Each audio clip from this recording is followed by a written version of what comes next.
Sebelum melanjutkan, jangan lupa subscribe dulu, terima kasih. Bab 52, Perubahan Pahala. Pisau tersebut bukanlah parang ortodoks, lebih panjang dari pedang biasa, namun bilahnya sangat sempit, mirip dengan Xiu Chun Dao yang legendaris. Lu Ye melambaikannya beberapa kali dan ternyata itu sangat mudah digunakan. Hasil yang bagus, pedang tidak dapat digunakan lagi, dan saya mendapat senjata baru, sehingga saya tidak perlu repot membelinya lagi. Dia mencoba menuangkan kekuatan spiritualnya sendiri ke dalam pisaunya, dan lingkaran cahaya samar segera muncul dari pisau panjang itu. Lingkaran cahaya itu tidak tampak tajam, tetapi membuat orang merasa berat.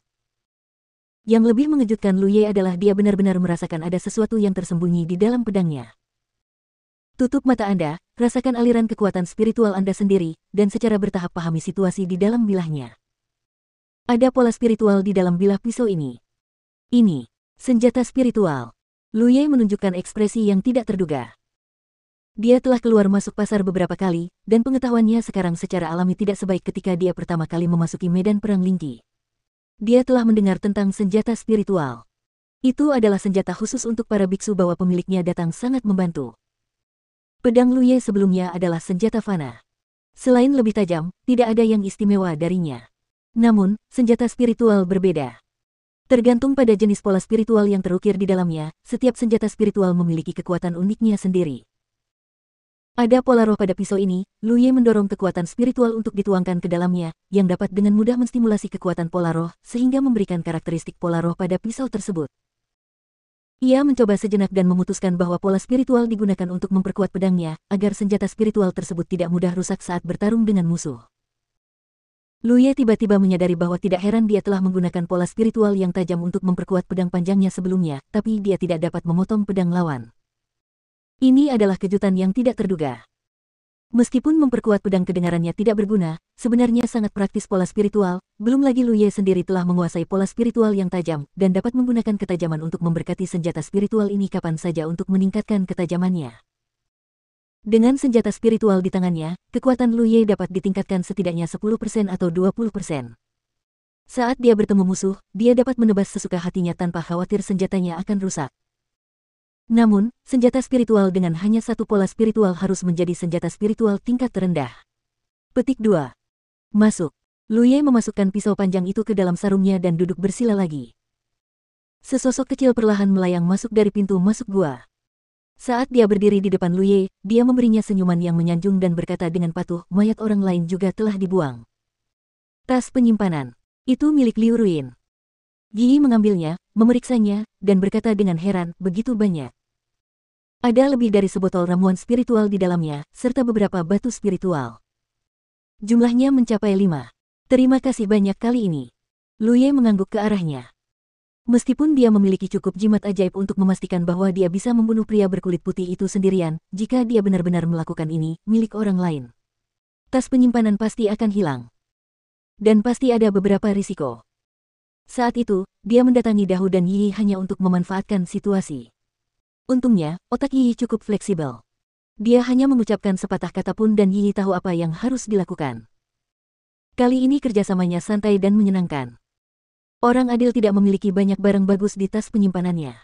Satu-satunya barang berharga adalah senjatanya. Terlebih lagi, jimat spiritual di tangan Liu Ruin diaktifkan pada saat-saat terakhir.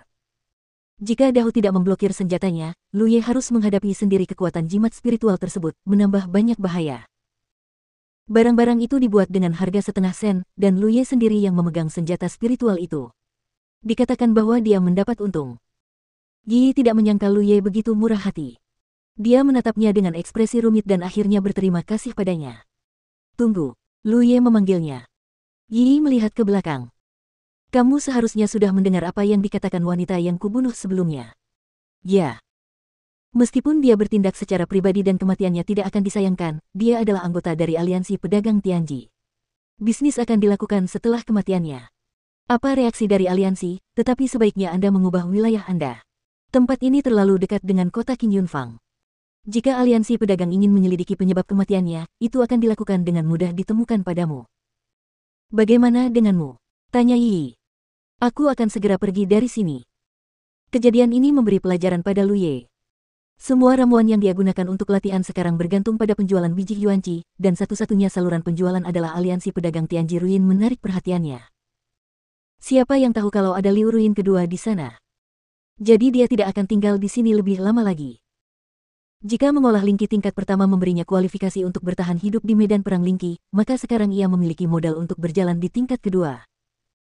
Dia tidak bisa mengendalikan keputusan apa yang akan diambil Yi dan Dahu. Medan perang Lingqi terlalu besar dan mungkin tidak ada kesempatan untuk bertemu mereka lagi di masa depan. Setelah Yi pergi, Lu Ye menghitung perbekalan di tangannya. Ada 93 pil Yunling, 81 diantaranya dibeli dari aliansi pedagang Tianji, dan 12 diperoleh setelah membagi barang curian dengan Yi. 4 potong batu roh diperoleh dari pembagian rampasan. Semua batu roh miliknya digunakan untuk membeli makanan. Ada 7 pil penyembuh, 4 diantaranya ditinggalkan sendiri, dan 3 pil ditemukan dari tas penyimpanan pria cantik itu.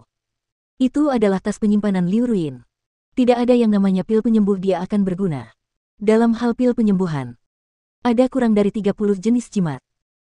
26 keping mineral magnetik Yuan besar dan kecil. Senjata spiritual tingkat terendah adalah pisau panjang. Rahasia Golden Chan Xiaoyao bagian 1. Pil spiritual yang ada cukup baginya untuk berlatih hingga Lingqi tingkat ketiga. Begitu dia mencapai Lingqi tingkat ketiga, kekuatannya pasti akan meningkat lagi. Setidaknya dia akan memiliki kemampuan untuk melindungi dirinya sendiri. Dia samar-samar merasa bahwa dia telah melupakan sesuatu, dan dia memikirkannya lama sekali sebelum dia mengingatnya. Dia segera mengaktifkan energi spiritual untuk mengalir ke punggung tangan kanannya. Kekuatan spiritual beriak dan berubah menjadi pola spiritual biru. Pola spiritual menggeliat dan berubah, dan beberapa baris karakter besar muncul di bidang penglihatan Lu Ye. Nama, Lu Ye. Identitas, murid dari Sekte Darah Giok. Budidaya, 21 lubang. Lokasi, medan perang Lingqi. Kelebihan, 8. Dibandingkan dengan pertama kali dia melihat tanda medan perang, nama, identitas dan posisinya tidak berubah, tetapi budidayanya telah berubah dari 3 lubang menjadi 21. Ini adalah hasil kerja keras Lu Ye selama lebih dari 2 bulan, jadi tidak ada yang perlu dikhawatirkan. Yang penting baginya adalah prestasi itu. Ketika dia melihat ini untuk pertama kalinya, dia sangat terkejut mengenai apa manfaatnya dan bagaimana cara memperolehnya. Sampai saat ini, dia memiliki pemahaman yang samar-samar. Layanan berjasa ini mungkin memerlukan pembunuhan seseorang untuk mendapatkannya. Dia ingat ketika pria berkulit putih itu meninggal, cahaya merah kecil melayang dari punggung tangannya dan terbang ke punggung tangannya sendiri. Tetapi ketika Liu Ruin meninggal, lampu kuning menyala. Apakah warna cahaya yang berbeda mewakili kubu yang berbeda? Dalam hal ini, biksu kulit putih yang dia bunuh seharusnya berasal dari punggung bukit 10.000 setan, dan aliansi pedagang Tianji dianggap sebagai kam netral. Jadi ia melakukan bisnis di kedua sisi. Tapi Lu Ye tidak tahu apa gunanya layanan berjasa ini untuk saat ini, jadi dia hanya bisa menjelajahinya secara perlahan di masa depan.